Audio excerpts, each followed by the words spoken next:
পুলিশের সংস্কার সহ বিভিন্ন প্রতিষ্ঠানের সংস্কার করতে পারে। যেমন র্যাবকে ইতিমধ্যেই ডেথ স্কোয়াড হিসেবে আন্তর্জাতিকভাবে ডয়েচে ওয়েলে সহ আল জাজিরা নিউজ করেছে এবং তাদের উপরে মার্কিন নিষেধাজ্ঞা রয়েছে। কাজে এই র্যাব নাম নিয়ে তো আর চলা যাবে না। র্যাব অনতিবিলম্বে বিলুপ্ত করবে, এটা তারাও কাজ করছে, আমাদেরকে জানিয়েছে।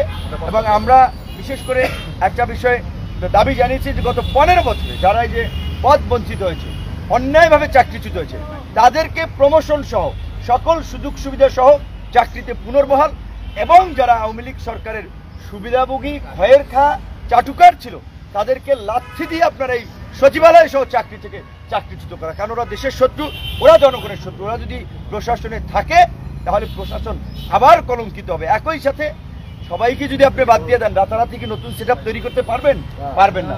কাজেই এর মধ্যে যারা সৎ ছিল, যাদের ন্যূনতম দেশপ্রেম ছিল, যাদের ন্যূনতম পেশাদারিত্ব ছিল, যারা অপেক্ষাকৃত কম অপরাধ করেছে, তাদেরকে সাধারণ ক্ষমা করে পুরো প্রশাসনকে ঢেলে সাজাতে হবে।